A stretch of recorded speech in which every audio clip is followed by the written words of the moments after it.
Salam cerdas, Ibu, Bapak, saudara-saudara yang saya hormati. Berjumpa kembali dengan saya di kanal Awali Rizki dalam sesi komentar berita. Kali ini saya akan membacakan dan mengomentari berita yang bersumber dari pernyataan OJK ya, terhadap penilaian dari lembaga rating Moody's dan Fitch terhadap bank di Indonesia.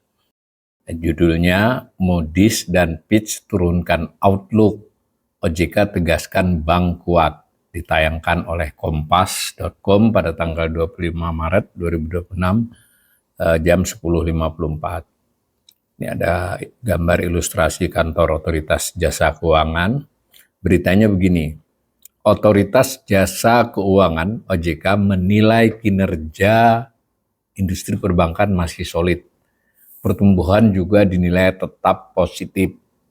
Kepala Eksekutif Pengawas Perbankan OJK, Dian Idiana Rai, menjelaskan revisi outlook negatif oleh Moody's dan Fitch tidak dipicu faktor fundamental bank. Perubahan ini mengikuti outlook kredit sovereign Indonesia yang turun dari stabil menjadi negatif.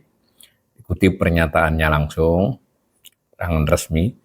Revisi outlook terhadap bank-bank besar Indonesia lebih dipicu perubahan outlook peringkat kredit sovereign Indonesia dari stabil menjadi negatif, yang turut mempengaruhi persepsi risiko terhadap sektor perbankan nasional serta pengaruh faktor eksternal dinamika makroekonomi global, kata dia dalam keterangan resmi Rabu 25 Maret 2026.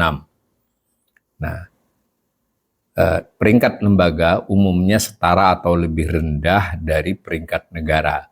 Kondisi ini membuat perubahan pada sovereign berdampak ke sektor perbankan. Jadi itu ya argumennya OJK yang dalam hal ini disuarakan oleh Kepala Eksekutif Pengawas Perbankan. Ya, saya bacakan lagi beritanya dari beliau. Pada dasarnya kondisi industri perbankan nasional berada dalam kondisi yang positif dengan pertumbuhan kredit pada Januari 2026 sebesar 9,96%, year-on-year ya, sejalan dengan pertumbuhan DPK sebesar 13,48%, imbuh Dian. Keterangan lain tambahannya, kualitas kredit tetap terjaga, rasio kredit bermasalah atau non-performing loan tercatat 2,14%.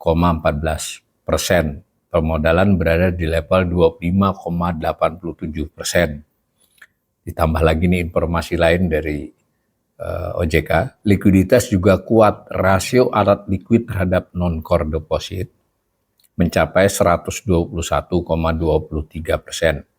Rasio alat likuid terhadap dana pihak ketiga sebesar 27,54%. Liquidity coverage ratio tercatat 197,92%. Seluruh indikator berada di atas ambang batas. Itu ya argumen dari Pak Dian ini dari OJK, Kepala Eksekutif Pengawas Perbankan. Ditambahkan lagi ini keterangan, kinerja bank besar dan himpunan bank negara, Himbara, juga kuat. Rasio permodalan dan likuiditas dinilai memadai untuk meredam risiko. Pertumbuhan kredit kelompok bank berdasarkan model inti ya, kelompok KBMI 4 mencapai 13,34%. Himbara mencatat 13,43%. Pendanaan juga tumbuh tinggi. Dana pihak ketiga KBMI 4, jadi kelompok bank buku 4 tadi ya, naik 16,32%. Himbara tumbuh 16,38%. Angka ini mencerminkan kepercayaan masyarakat yang tetap kuat. Ditambah lagi informasi lain ini, permodalan berada di level tinggi. Rasio Capital Adequacy Ratio CAR Himbara sebesar 20,32%. Sedangkan keseluruhan kelompok bank buku 4 mencapai 22,33%. Nah, disimpulkan dari data-data semacam itu, dikutip langsung pernyataan penjelasan resmi dari Pak Dian ini. Hal ini memberikan ruang ekspansi bisnis yang memadai sekaligus menjadi bantalan yang kuat dalam mengantisipasi potensi risiko ke depan, terang Dian. Jadi dari berbagai indikator perbankan tadi memang hampir seluruhnya, bukan seluruhnya bahkan itu memang melampaui batas-batas yang dianggap berisiko ya, bahkan menunjukkan kinerja yang sangat kuat. Kira-kira begitu argumen OJK. Nah, ditambah lagi nih kualitas aset juga tetap terjaga. Rasio NPL gross berada di kisaran kurang dari 1% hingga 3%. Loan at risk (LAR) ya terkendali. Cadangan kerugian dibentuk secara memadai. Kinerja laba sepanjang 2025 juga positif. Hasil ini mencerminkan keseimbangan antara pertumbuhan, efisiensi, kualitas aset, dan manajemen risiko.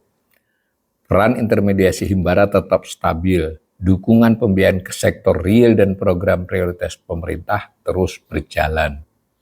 OJK memastikan pengawasan tetap ketat, prinsip kehati-hatian dan tata kelola terus dijaga. Jadi ini Kompas hampir mengutip seluruhnya keterangan resmi ini ya, poin-poinnya. Penyesuaian outlook dinilai tidak berdampak langsung pada akses pendanaan.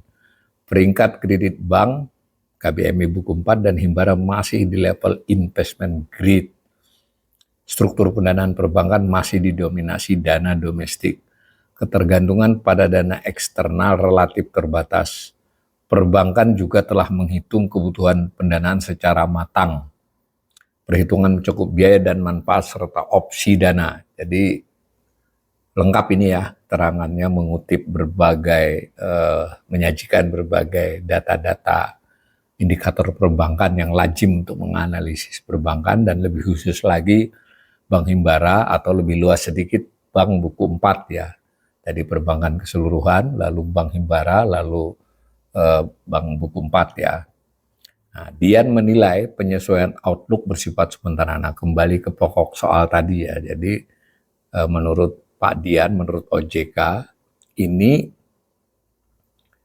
penilaian dari Moody's dan Fitch itu bersifat sementara, outlook itu. Perubahan ini berpotensi berbalik jika kondisi ekonomi membaik. Tapi saya bisa kasih komentar juga ya, kan outlook negatif itu kurang lebih salah satu artinya ke depan mereka bisa menurunkan investment grade-nya. Investment grade-nya tetap dulu nih, tapi ke depan dengan outlook negatif bisa diturunkan. Tapi ini menurut Pak Dian ya bisa itu sementara saja, ini akan berpotensi berbalik ya, berarti menjadi stabil lagi, bahkan bisa positif kan 3 itu ya.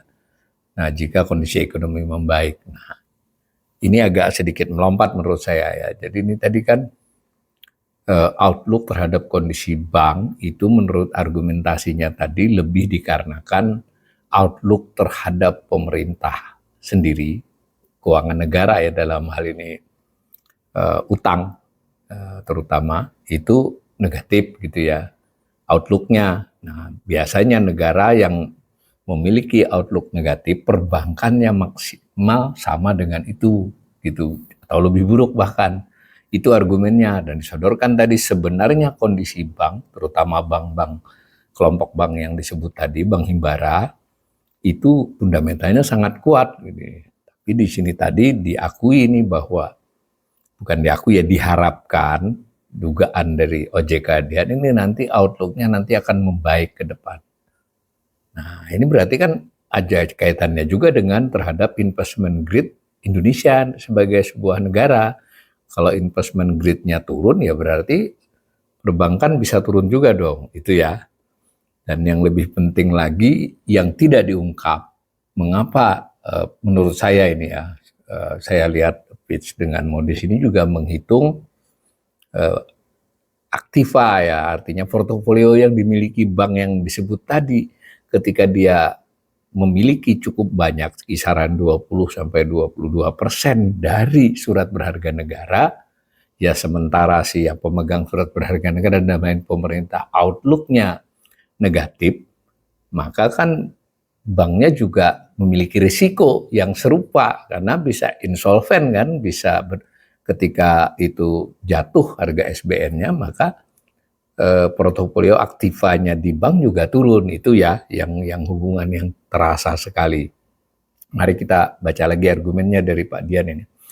OJK bersama-sama dengan pemangku kepentingan itu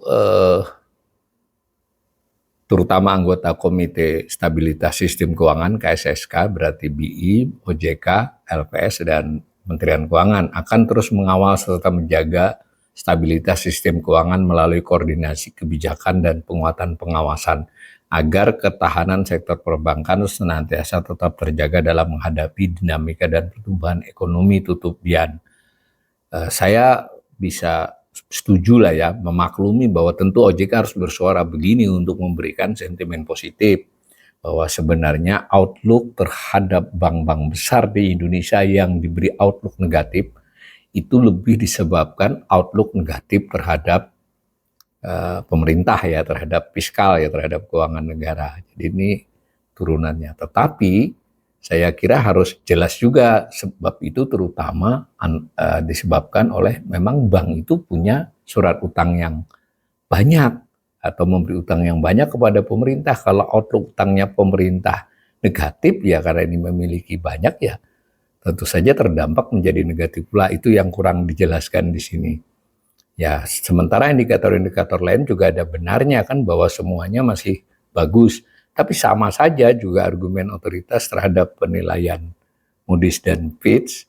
Sebetulnya fundamental ekonomi Indonesia menurut pemerintah dan salah satu yang sering mengutarakan waktu itu menanggapi itu Purbaya, itu bagus pertumbuhan ekonomi, pengangguran, inflasi, dan menurut dia juga fiskal relatif terjaga, tetapi kenapa tetap diberi outlook negatif oleh Fitch dan Moody's? Ya, kan argumennya macam-macam itu kan outlook itu ke depan. Moody's dan Fitch antara lain menurut bacaan saya melihat ketidakpastian kebijakan, kebijakan yang kurang terarah dan beban yang berat ke depan, gitu kan. Jadi outlook ini semacam memberi waktu kan, kalau ini tidak berubah bisa turun gridnya. Nah, bank terkait dengan itu, keterkaitannya terlalu erat ya, terutama Bank Himbara terhadap kondisi keuangan negara fiskal. Satu tadi kepemilikan ASBN, kedua sudah disebut juga secara implisit di sini bahwa Bank Himbara ini banyak membiayai proyek-proyek prioritas pemerintah. Kan di situ juga ada risiko. Jadi terlepas dari saya bisa paham dan menurut saya memang harus begitu OJK memberi keterangan kepada pemirsa, saya ingin juga sampaikan pandangan bahwa pandangan kritis ya, artinya dari aspek risiko. Ya sebenarnya memang ada peningkatan risiko ya akibat risiko terhadap fiskal. Saya ulangi ya, satu tadi kepemilikan atas SBN, kedua membiayai proyek-proyek prioritas pemerintah. Berarti kan pemerintah ada potensi mengalami, umpama pemerintah mengalami kesulitan membayar, kesulitan itu tidak berarti gagal bayar ya, bisa restrukturisasi atau menunda bayar bunga.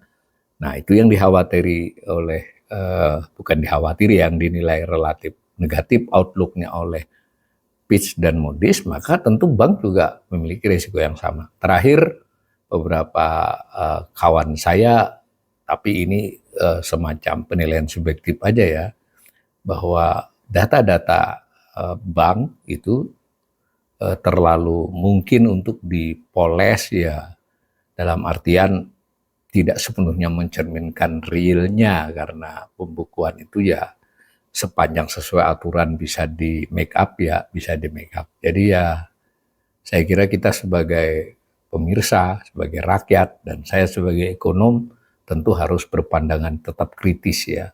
Di satu sisi percaya dengan OJK yang mengatakan fundamental-fundamental yang disebut tadi baik, di sisi lain juga harus menimbang penilaian lembaga rating tentu ada dasarnya. Dan saya sebagai ekonom pun melihat keterhubungan antara Bank Himbara dengan kondisi keuangan pemerintah itu terlampau erat, dan dengan demikian risikonya juga saling terhubung. Mudah-mudahan seperti kata Pak Dian OJK ini, kedepannya kondisinya membaik, fiskal membaik, perbankan membaik, sehingga kita kembali mendapatkan outlook stabil dan mungkin pada giliran berikutnya outlook positif dan investment grade kita bisa dipertahankan atau meningkat.